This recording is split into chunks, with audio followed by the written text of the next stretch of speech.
My name is Shannon. I'm 34, a single mom to a 7-year-old, and for the last 6 years I've been the invisible wallet keeping my entire family afloat in Portland, Oregon. Last Friday night at dinner, my younger brother stood up phone in hand and announced with the biggest grin I'm taking mom and dad on the Alaska cruise of their dreams next month. 10 days inside Passage Glacier excursions, the whole package. But Shannon, sorry, there just isn't room for you and Harper on this one. Mom actually clapped. Dad raised his glass and boomed. Now that's how you treat your parents, right? My brother shot me the smuggest smirk I'd ever seen, like he'd finally won the sibling war. I just smiled, finished my wine, and said nothing. The next morning, I tracked the ship on the marine app until it cleared Seattle and hit open water. Then I opened my banking app and turned off every single automatic payment I'd been sending them for years. By the time they reached Juneau, my phone was already exploding. If your family ever planned a dream vacation on your dime and made sure to tell you you're not invited, you're in the right place. Hit subscribe, turn on notifications, and keep watching, because what happened when that cruise ship docked back in Portland made them regret every single word. This one gets brutal. It didn't start with the cruise. I'd been carrying them for years, one emergency at a time. My routine in Portland always looked solid from the outside. Alarm at 5:45, pack Harper's lunch the night before, drop my 7-year-old daughter at her elementary school in the West Hills, then fight the 26th through downtown to the tech campus in Beaverton. Marketing director meant endless campaign reviews, client calls that ran late, and weekends tweaking decks because some VP changed his mind Friday at 5. The paycheck was good, but most of it never stayed in my account longer than a few days. The first big hit came back in 2018. My younger brother Mason O'Brien, 28 years old and still living at home, totaled his old Civic doing 98 on the freeway at 2 in the morning. He called me from the tow yard, voice shaking, saying he had a new warehouse job starting Monday and no way to get there. Mom was already on the line crying that her baby would end up homeless without wheels. The guilt hit hard. The good daughter doesn't let her little brother fail. By Saturday, I was at the Jeep dealership putting $28,000 on my credit for a Rubicon because it'll hold its value. Title in my name, insurance added to my policy, first payment auto-drafted before I even left the lot. 2 years later, when Harper was 2, Mason decided he needed to level up for his content creation career and found a 1-bedroom condo in the Pearl District with exposed brick and river views. Deposit plus first and last came to $11,000. His credit was already wrecked from tickets and missed payments. Mom forwarded the lease application with "he's finally turning things around." Fear of being the cold sister who crushed his dreams, 1. I wired the money from my year-end bonus, telling myself this would be the launch pad he needed. The credit card started as authorized user only. Mom asked me to add Mason to my Amex because his score is so low, no one will approve him. I agreed, thinking I'd just monitor the charges. 6 months later, the statements showed bottle service in Vegas, private golf cart rentals, and a $3,000 camera lens he used for exactly 2 videos. Every time I brought it up, Mom would say, "He's going through a phase," and Dad's blood pressure would spike again. The fear of being the reason Dad ended up in the ER kept me hitting pay in full every month. By the time Harper started kindergarten, my savings account was a revolving door. I'd build it up, something would break, literal or figurative, and the money would flow right back out. Mom got good at the midnight texts, "just this once," or "your father doesn't need this stress." Financial enmeshment, my therapist later called it. At the time, it just felt like love. The guilt-tripping worked every time because in our family first was the ultimate trump card, and I was terrified of being seen as the cold, selfish one who let everyone down. I told myself the balance would come once Mason finally made it, once Dad's pension kicked in fully, once Mom stopped worrying about bills. The balance never came. The transfers just became another bill I paid without thinking, like electricity or water, except this one kept 3 other households running while mine stayed on the edge. Last Friday night at dinner in the old house, everything finally boiled over. The table was set with the good china Mom only brought out for special occasions, and the air smelled like her famous pot roast slow-cooked all afternoon. Harper was at a sleepover, so it was just the four of us for once. Mason walked in late carrying a thick, glossy brochure and a grin that told me something big was coming. He waited until everyone had a full plate, and Dad poured the wine before sliding the brochure across to Mom and Dad like he was handing over a winning lottery ticket. I booked it. Mason announced, voice loud enough to cut through the clink of forks. 10-day Alaska cruise next month. Seattle round trip, inside passage Glacier Bay, private balcony suite, all excursions included. It's my gift to you guys for finally retiring. You deserve this. Mom gasped and put both hands over her mouth, eyes already shining. Dad leaned back in his chair looking prouder than I'd seen him in years and reached over to clap Mason on the shoulder. Now that's my son, he said, raising his glass. Finally, someone around here knows how to treat his parents right. Mason turned to me, then smirked sharp as glass. But Shannon, it's just for the three of us. The suite's maxed out and Harper's too young for half the excursions anyway. You understand. Mom nodded like this made perfect sense. Of course, honey. You work so hard. This is family time for your father and me. Mason planned everything. Dad added, he even put it on his card. That's real sacrifice. I felt every eye on me waiting for the usual reaction, the quick smile. And that's wonderful, I'd perfected over the years. The house we sat in had my name on the deed since 2019, when I bought it at the foreclosure auction to keep them from losing it. Property tax bills came to my apartment, insurance renewals listed me as owner, and every year Mom joked that I was their landlord daughter while Dad bragged to the neighbors that no bank owned his bricks. They knew. They just never believed blood would enforce paper. I set my fork down, looked straight at Mason, and smiled the calmest smile I'd ever managed. Sounds amazing, I said. You three are going to love it. Mom beamed and launched into questions about the ports. Dad started talking about packing fishing gear even though it was a cruise ship.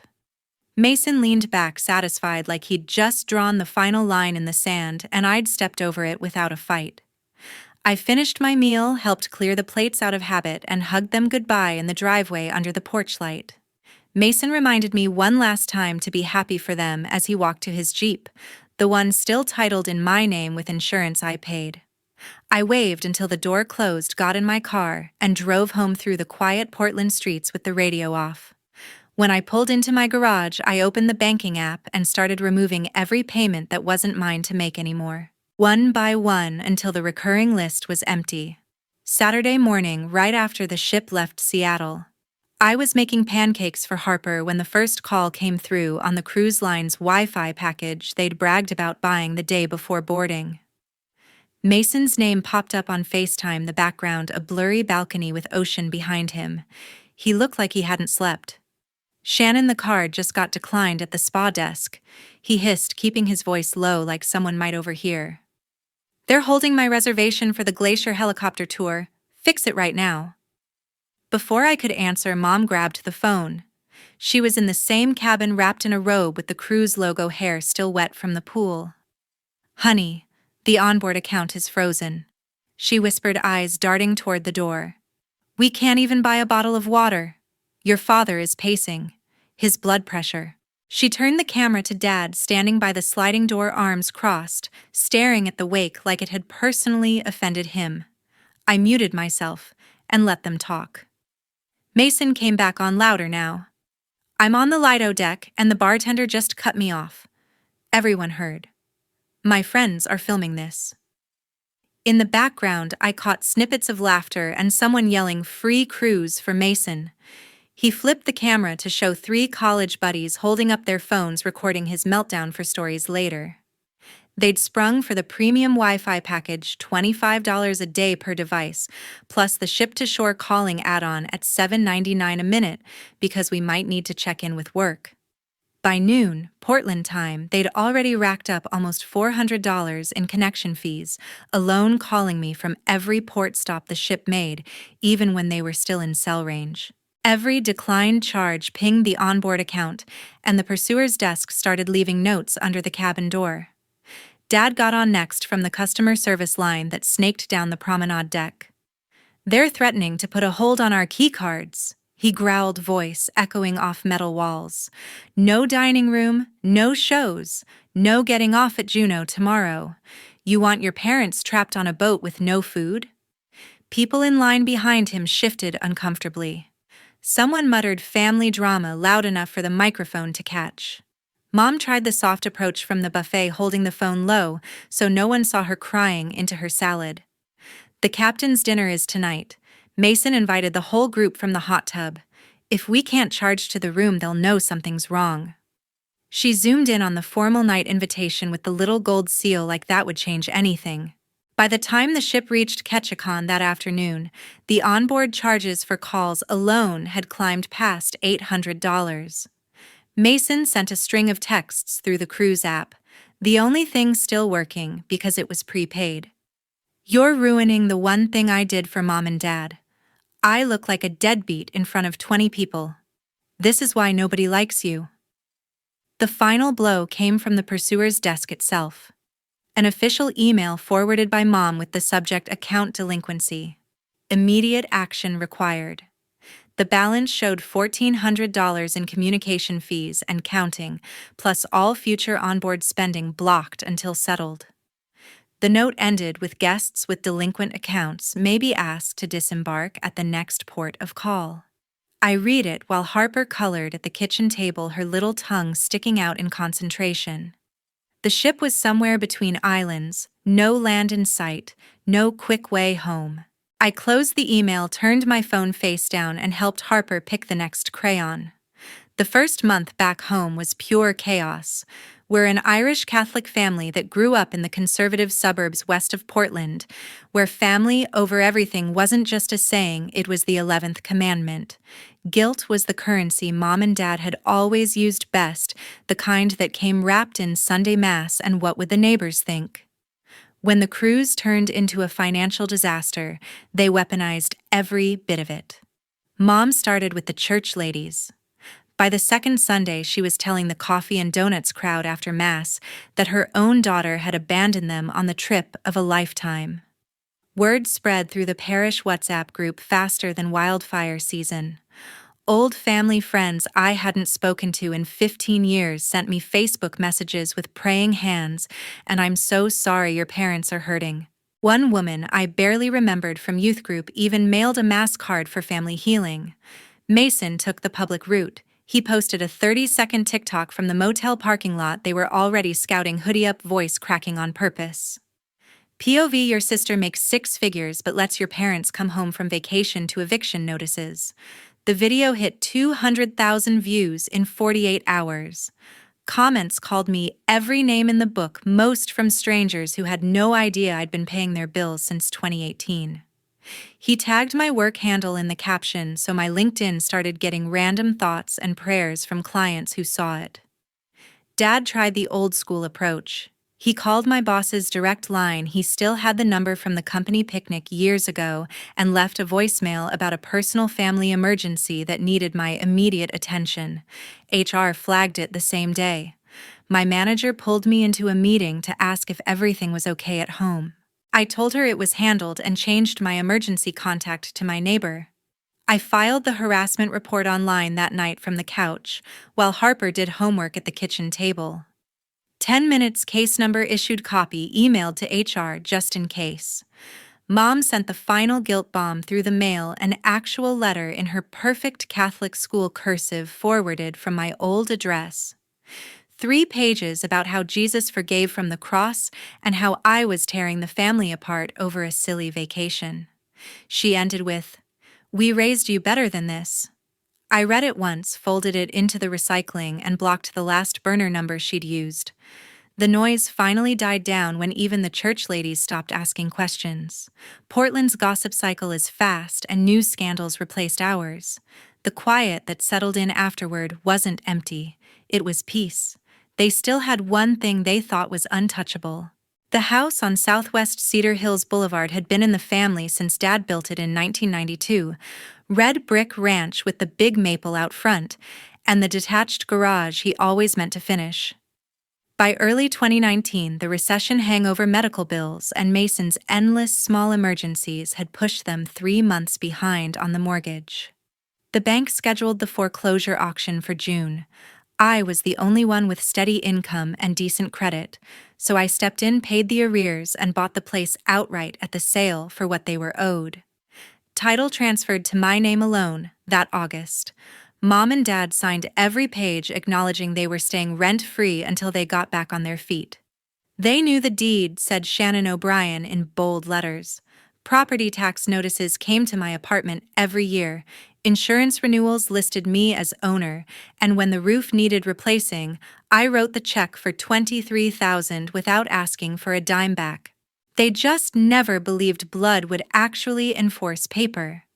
After the cruise disaster and a solid month of silence from every blocked number, I scheduled coffee with my real estate attorney, Mrs. Lena Vasquez, the same woman who handled the 2019 closing.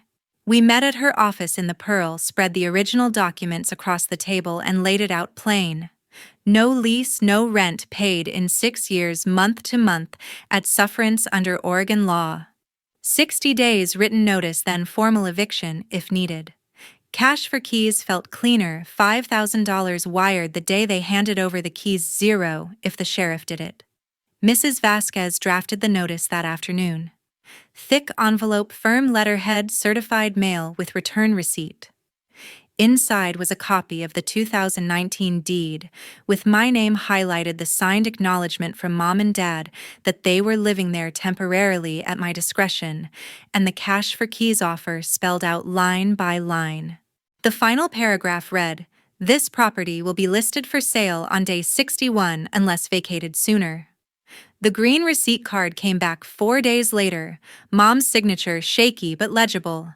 No calls, no texts, no dramatic scenes, just the quiet click of reality finally landing.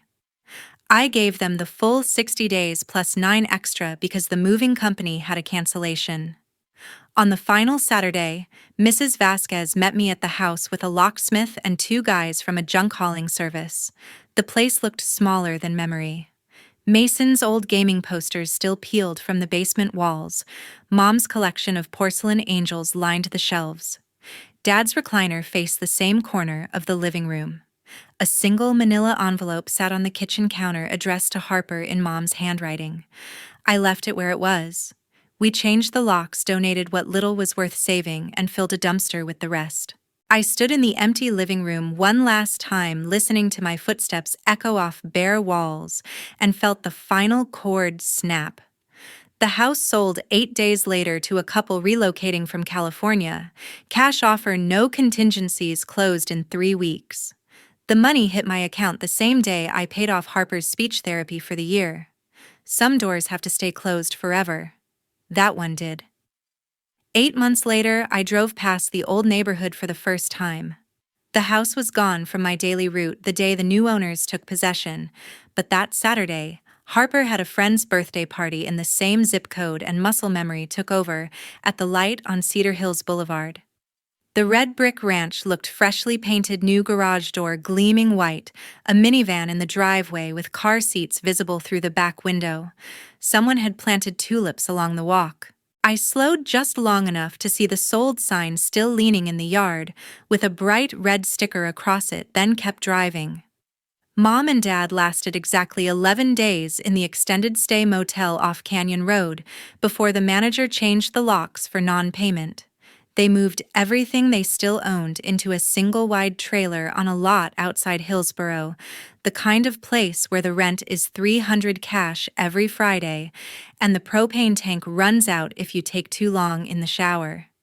Dad took a greeter job at the Walmart in Beaverton, 8-hour shifts in a blue vest, smiling at customers who used to come to their 4th of July barbecues. Mom cleans offices downtown after closing, riding the Max with a backpack full of spray bottles and rags pockets stuffed with loose change from vending machines she empties. Mason's Jeep was repossessed 3 weeks after the cruise money vanished.